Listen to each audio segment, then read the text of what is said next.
Welcome to Season 3 of Students of Mind, the podcast that's all about opening up and normalizing discussions about mental health in ways that anyone can comprehend. In the first 2 seasons, we sat down with mental health experts and survivors to give you a full circle picture of each topic. In this new season, we will continue to explore the world of mental health through the insights of experts, healers, and individuals with lived experience. From alternative healing modalities to living with multiple illnesses, this season we will cover a wide range of topics with the help of a diverse selection of guests. My name is Jade, and for today's episode, I'm joined by Jade George to talk about Reiki for mental health.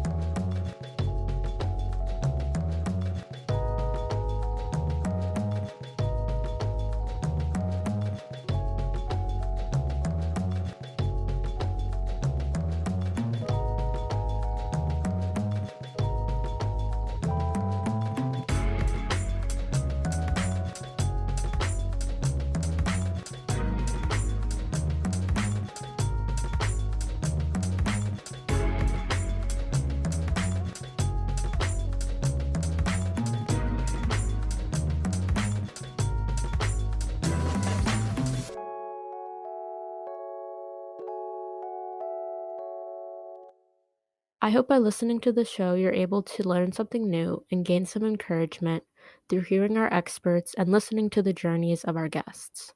However, this show is not a substitute for professional advice, diagnosis, or treatment. Always seek the advice of your mental health professional or other qualified health provider with any questions you may have about your condition. Never disregard professional advice or delay in seeking it because of something you have heard on the Students of Mind podcast. Today's guest is Jade George. Jade is a lactation consultant, doula, childbirth educator, and Reiki master. In our discussion today, we talk all about Reiki and how it can help with mental health. All right. Good morning, Jade. Thank you so much for being here today. Good morning, Jade. Thank you for having me. I know. I'm excited to be here. We are name twins. This is exciting. Name twins. I know. I saw your name and I was like, I just want to do it because her name's Jade. I love that. Before we get into the topic of today, can you tell us a little bit about yourself and the work that you do? Yes, so my name is Jade. I identify as the womb goddess. I am a Reiki master. I'm also a lactation consultant and doula, childbirth educator. I wear many hats, especially in the womb world. I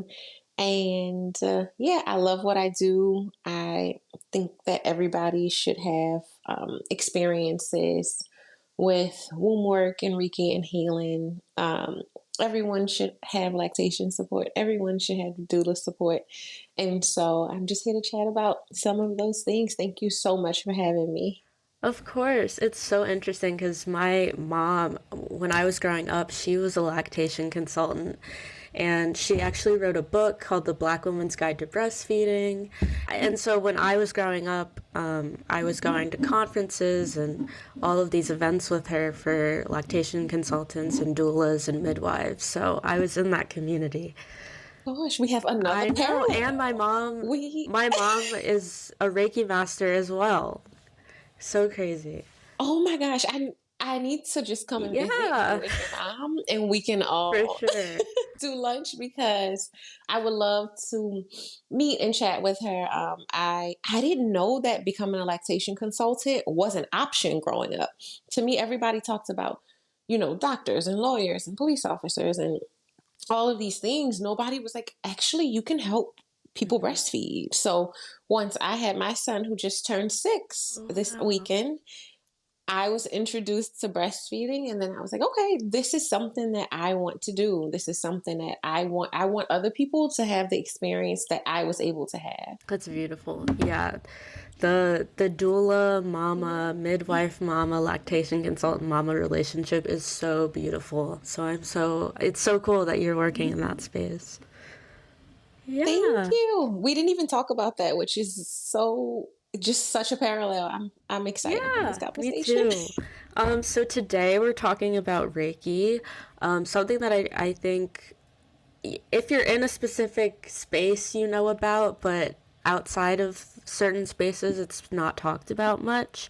So I'm really excited to have you talk about it today. My first question is just like, what is Reiki? And yeah, can you explain to us what Reiki is? Yes. So Reiki is a Japanese healing technique that helps with stress reduction. And I wrote some notes because I was like, okay, I do this all day, every day, but like, let me formulate my Yeah. thoughts. So stress reduction, relaxation, and healing. So one of the ways that I love to explain it to my clients is that we know that everything is energy, right? We learn that in school, everything is energy, everything is made up of energy. And with Reiki, what can be done is to manipulate that energy to heal in whatever ways. Because we know that everything is energy, we know that the feelings and the emotions that we have are also energy. So when we've gone through experiences or trauma through childhood or through relationships and connections, then sometimes we get energetic blockages or emotional blockages. And Reiki can be a tool that is used to facilitate and manipulate that energy to healing. Um, or even just stress relief or sleeping or pain relief. Reiki really can be used, and because it is the manipulation of energy, we know that everything is energy. We really can use it for any and everything. So I also put here that Reiki can assist with shifting and clearing blockages, transmuting through them. Um, I love to look at Reiki as like an energetic massage. And when we think about physical massages, they're, oh, you should get one once a month and or at least a few times a year because your body gets those kinks and those knots and from sitting wrong or sleeping wrong, standing wrong, running a marathon, just whatever you're doing in your life that could cause you physical tension. Or we think of Reiki the same way. It's like an energetic massage where you might have gone, to this place and it brought up something that you had been through and it caused a blockage or a kink here or there. And so Reiki is just a good way to massage those things out and help transmute them. Yeah, I like that way of describing it as like an energetic massage. That's really how it feels. Yes. Yes. So what led you into becoming a Reiki master? Oh, that's such a beautiful journey. I was going through things in my life that I was like, okay, my responses to these things don't seem, I won't use the word normal, but me. I really like to look at healing as a journey back to yourself, right? Removing and stripping all of the preconceived notions and thought processes of everyone else that have been put on you at whenever, any time in your life. And so with Reiki, it really allowed me to really just get on a path to become the best version of myself, to be as connected to my higher self as possible, to just really, to be honest, I want to say that like the birth of my son really put me on a healing journey and a healing path because I really wanted to be the best parent that I could be to him. I didn't want him experiencing some of the things that I experienced growing up. And I really wanted to just be the best version of myself that I could be to allow and facilitate him being the best version of himself that he could be. A lot of times we recreate the patterns that we've experienced in our childhood just because it's all we know. It's all we've seen. It's all we've experienced. And so I really wanted to not do that again. I really wanted to, walk into gentle parenting and just be more intentional with raising him and allowing him to be himself, and raising him to be himself authentically. And so I was like, okay, well, in order to raise him that way, I have to be able to be myself authentically. And what does that look like? What does that mean? And so my Reiki teacher, who is amazing, I actually found her on Twitter. It's such a funny story. She does these threads about like astrological signs, and Joe Button replied to her, and I saw that and went and followed her, and she does monthly cleanses where like it's Libra season, so we're going to use the properties of what Libra season is bringing to us, the energy, and we're going to use Reiki to expand on that. And so I just signed up for those every month for a minute. And then she was like, I'm offering a once in a lifetime chance to teach students how to become Reiki masters. And I was like, I cannot afford this. I don't know how I'm gonna pay for this, but I'm going to this class. And I did. It started like March of 2020, which the world shut down shortly after we started our class. But everybody that I was in that class with are like family to me now. We've been 3 years. We'll be Reiki masters in a minute, and maybe it passed. I think June made 3 years, and we've just like been, or maybe 2 years. Next June will make 3 years. We've really just been on this journey together. We support each other. We send each other healing if we need it. We just like anything else, right? Doing Reiki on yourself is great, but when somebody else does it, it's like, okay, I felt that. Wait, that hit different than if I would have did it myself. So it's really, not only did I allow myself to step into a role that I didn't even know I was supposed to be doing. I've always had just like a kind spirit, a gentle spirit, a loving spirit. But I look back now and realize that I've always been a healer, and stepping into this as a line of work, as a passion, was just divinely orchestrated. And I'm happy that I followed my gut and I listened and I took the chance, because I was like, I don't know how I'm gonna pay for this class, but it got paid for every single month. And it was the best decision that I could have made, because the community that came with it is like nothing else that I've truly experienced. Yeah, that's so beautiful. I was gonna say, it sounds like the community that came with the training and becoming this type of healer is like unreplaceable. Yeah, Literally unreplaceable. I have not found, or I want to create a similar community, but I haven't found another community, even in like workspaces or just anywhere else, that can replicate the community that was created through our healing sessions. And we learn so much. My teacher teaches us so selflessly. She really like pours into us, teaches us, guides us.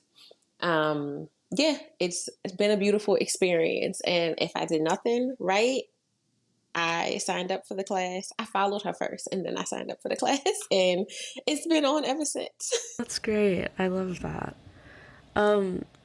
So talking more about Reiki, and like how it can help people, I want to ask specifically about like mental health. How can Reiki assist people with any mental health challenges that they're having?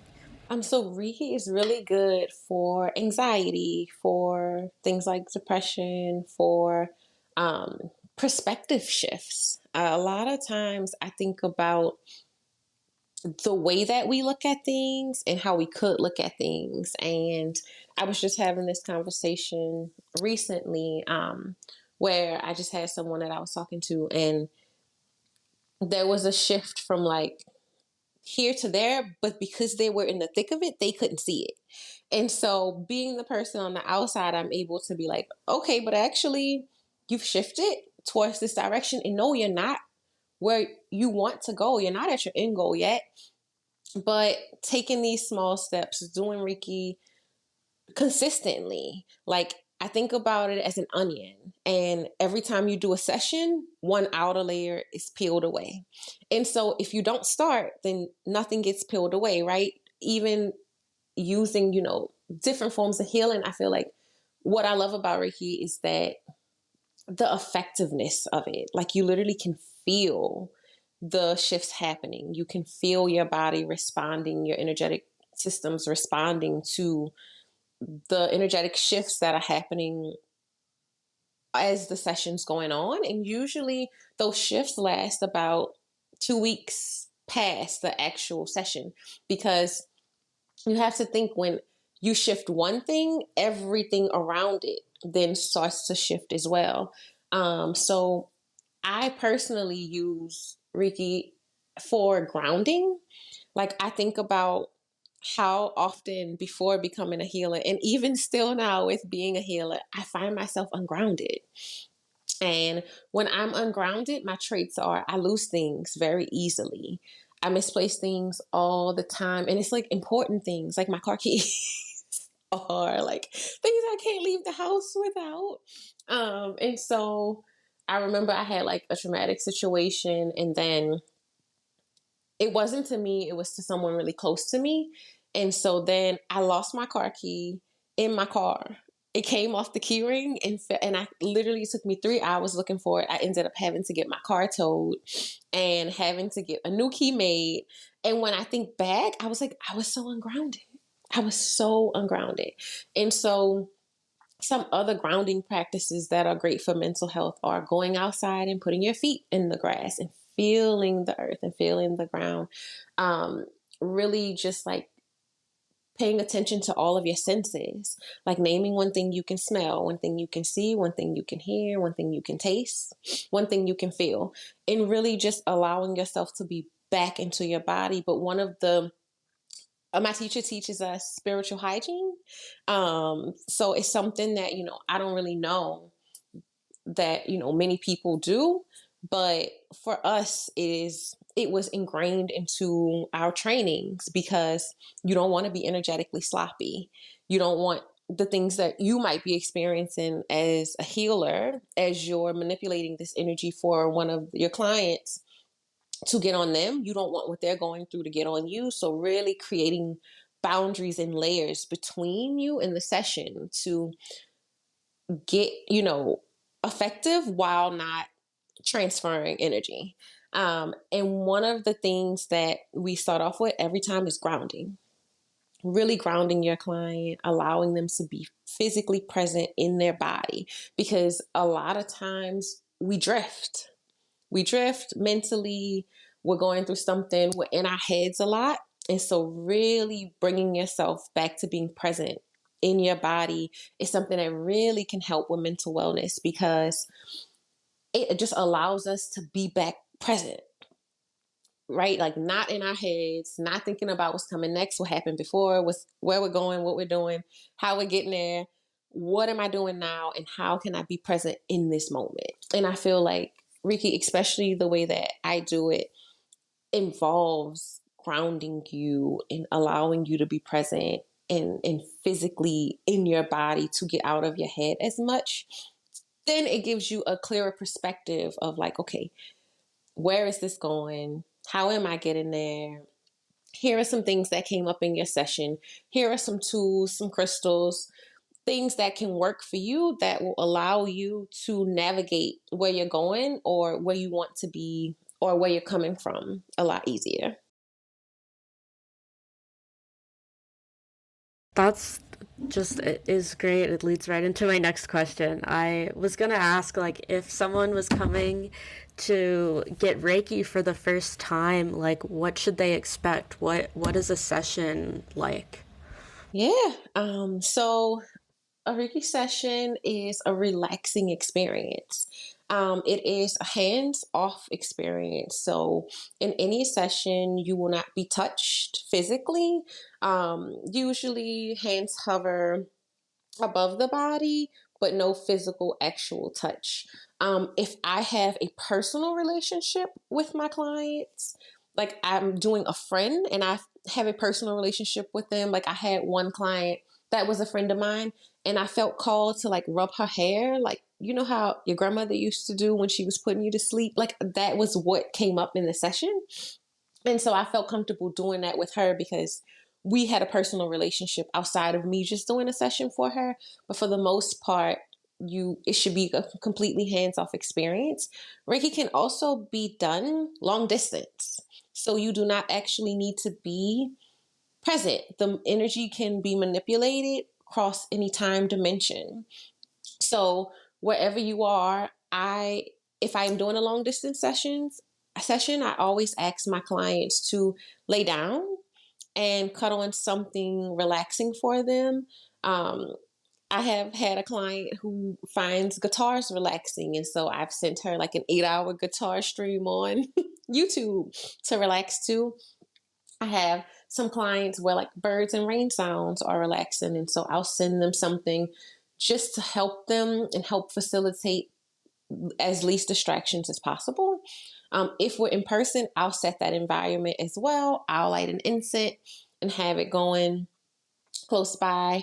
I will have the client lay down. I'll cut on something relaxing just to have the environment as peaceful and as least disruptive as possible. Because a lot of times, like I've done sessions in the park, so there's still cars passing. I've done sessions in homes. I've done sessions a lot of different places. And so having that music on, but not like in headphones, just in the surrounding area is really helpful to get them to disengage from everyday life and kind of allow them to drift and facilitate the work that I'm going to do. And then from there, once you're laying down or sitting in a chair and kind of relaxed, it's just a session where hands are either hovering flat or in any way right above the body, and the energy is just being moved and shifted and manipulated. You usually start from the feet and work up towards the head, so working through those chakras, starting from like root all the way up and untwisting anything that's twisted, unblocking anything that's blocked. Usually there might be a little bit of a buzz or a tingle that the client might feel during the process, but ultimately it should be a very deep relaxation. And then towards the end of the session, like once you've done, from foot to head and work through everything, that can take anywhere between 30 minutes to an hour, depending on how the client does their sessions. I do mine for 30 to 45 minutes, and then I'll use that last chunk of time to discuss anything that came up intuitively in the session. So if your throat chakra needed extra work or had something visual that came up, I'll discuss that. I also always pull a crystal card for my clients to see like, okay, this is the crystal that resonates with you the most. You should look into getting it. It would be helpful in these ways. So any messages that come up during the session, I'll use that last chunk of time to discuss. If I'm done around the 30, 35, 40-minute mark, I'll leave them in that deep trance-like state for another 10 to 5 minutes. And then I usually kind of bring them back around 45 minutes or so, and then use that last 15 minutes to kind of discuss anything that came up in the session. Drinking lots of water after the session, eating full meals after a session. That is not the time to diet or skip meals or fast. Moving energy is a lot of work. Your body's going through a lot of transitions and transformations during that time frame. So you can become easily ungrounded if you're not eating full meals and drinking water. No heavy exercise the same day. Usually that can start within 24 hours of the session, 12 to 24 hours of the session. And no alcohol, no substances, none of these things, because all of these things can easily unground you. And so the whole point of the session is to ground and clear some of those blockages or transformations. Specifically speaking with womb healing, for me, like womb healing is something that I specialize in, as well as I offer period Reiki. So that is something different that I created. I know a lot of times as people with periods, we go through a lot of PMS and like physical aches from our period coming soon. So like the tender breasts, the headaches, the bloating, the heavy periods. I created a system that allows for your period to be less disruptive to your life. So it's like one of my favorite things to do. Soon I plan to start a subscription service for it, where every month it'll just automatically set close to whenever your period is supposed to come. I'm still working on that as far as logistically, but the system's set up and I can still send it. I just don't have like the automated part down, like where people can just pay, set up a subscription, and it automatically comes to them. But for those things specifically, for me, those are like near and dear to my heart. I think about like all of what we know about people with wombs is that when your grandmother is pregnant with her daughter, she's also carrying her grandchild, because the daughter has eggs already as this gestation who's growing in a baby that's growing inside of the womb, which means any traumas, any emotions, any feelings that your grandmother has are then passed down to you automatically, because you are physically living inside of this womb.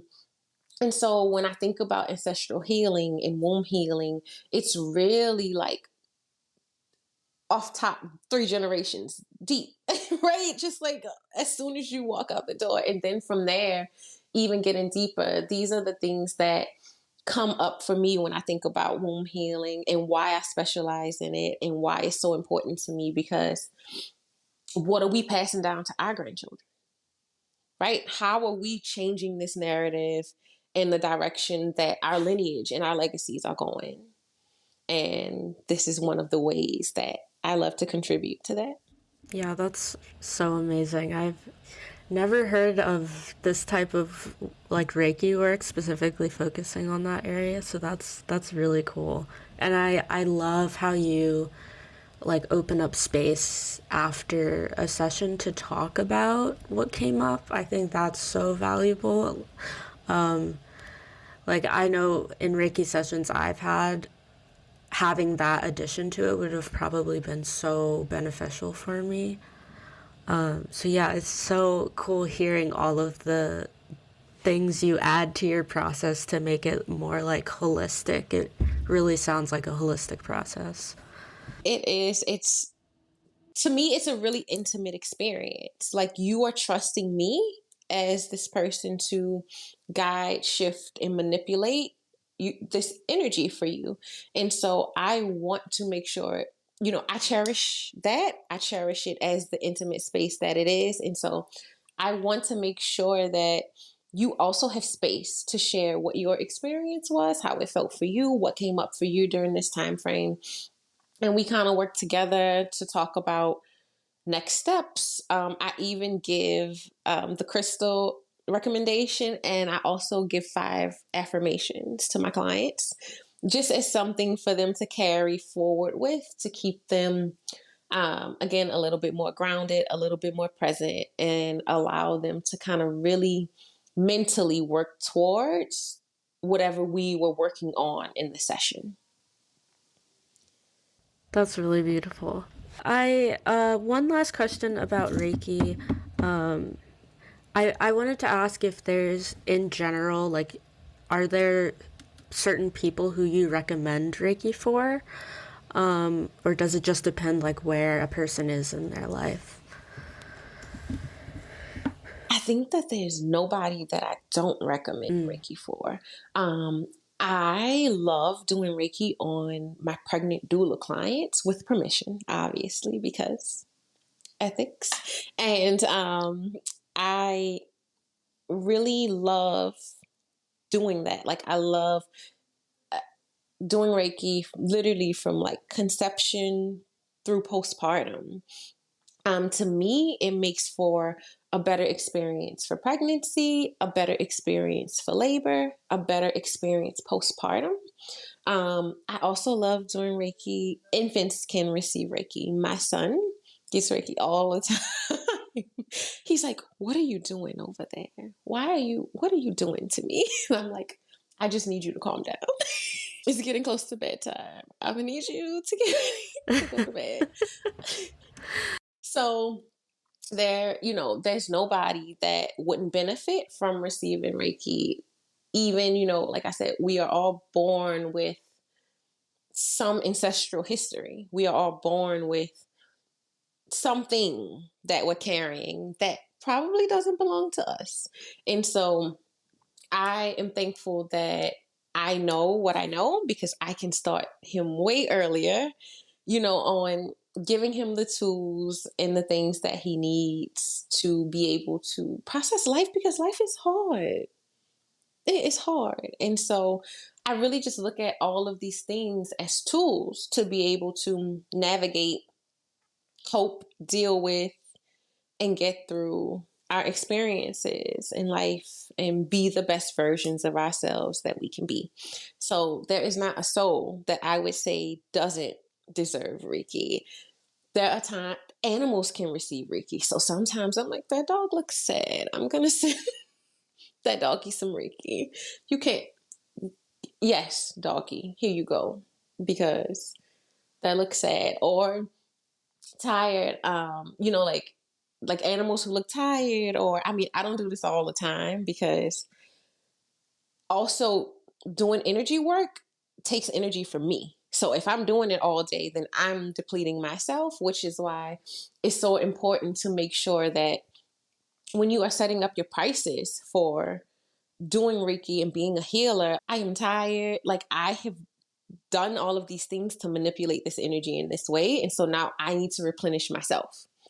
And so really making sure that people are pricing for themselves effectively and Right. honorably, because it's work. It's actual work. And so that's why I'm not just walking around sending out energy work all day, because I'm like, okay, no.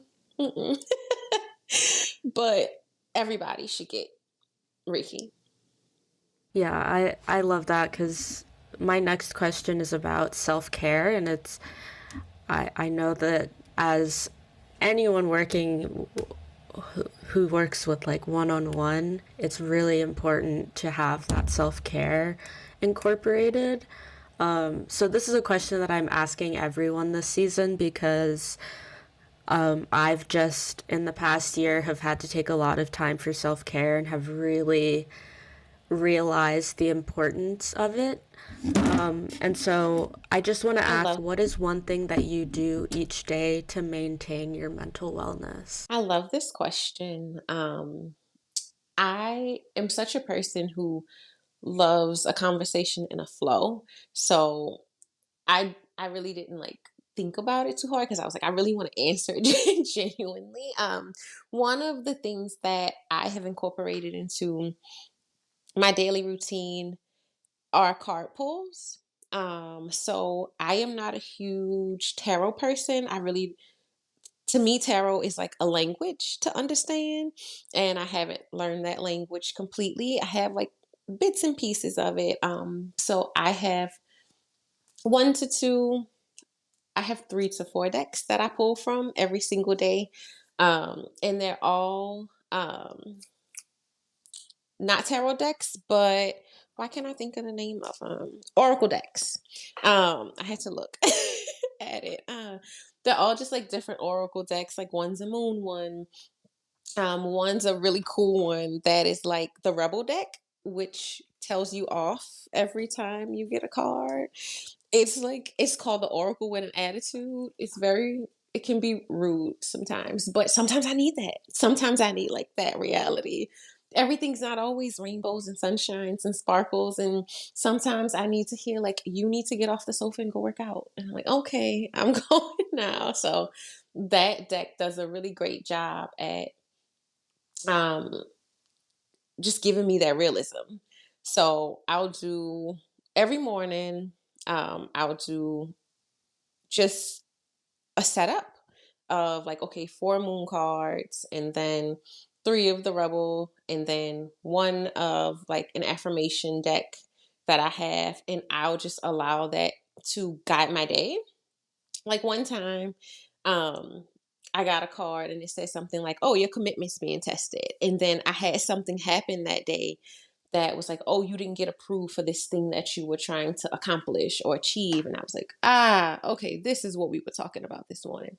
Great, now I'm gonna go harder." And versus like, had I not had that information, I could have possibly felt defeated, or I could have just deflated my momentum and where I was attempting to go. So it doesn't have to be a tarot deck. It doesn't have to be, it can be whatever you resonate with.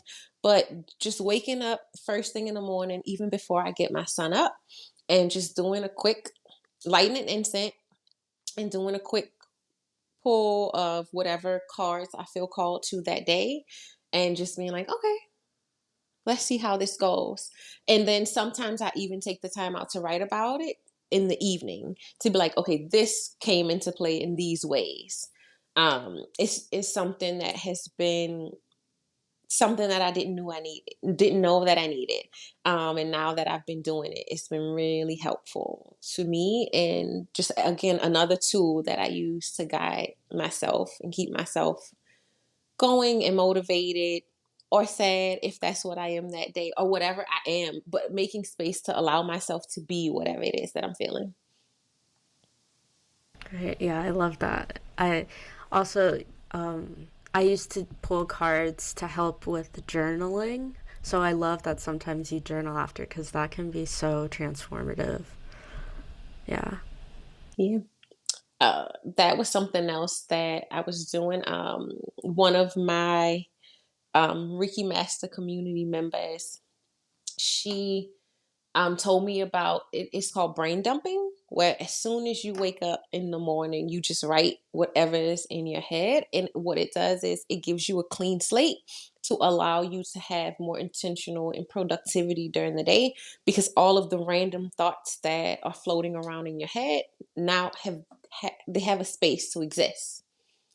So brain dumping is also something that I do sometimes, and that is also super helpful. Okay, great. Well, lastly, I want to ask, for people who may be interested in getting some Reiki from you or any other services, what are some ways that people can contact you and stay up to date with what you're doing? Yes. So my website is thewomgoddess.co. And then on Instagram, I am at the womb goddess. And soon I will have an Etsy shop up and running, which will also be the Womb Goddess Co. So these are all places that you can find me. I would love to hear from whoever wants to communicate, whether it's just to talk, whether it's questions and more, they want more information about Reiki. I'm open for like conversations and communication. Great. Well, thank you so much for being here today. I learned so much. And I think a lot of people are going to learn a lot from this. So thank you for taking the time to be here today. Thank you so much for having me, Jade. I love being here, and I'm so thankful and can't wait to have more conversations with you. Thank you so much for listening to this episode of Students of Mind. It was such a pleasure to have Jade on the show, and I really enjoyed our conversation. So, if you're interested in following Jade and hearing more or seeing more about her work, please refer to the description of this episode. As always, if you're interested in following the Students of Mind team, our links are also in the description of the episode. If you are interested in getting support with finding mental health resources to support your needs, I do a service called Sister Sessions where I sit down one-on-one with people to help them find mental health resources. So if you're interested, go to studentsofmind.com/sister sessions to book a session today. Thank you so much again for listening. I hope you learned something new or resonated with something you heard today, and I will see you next episode.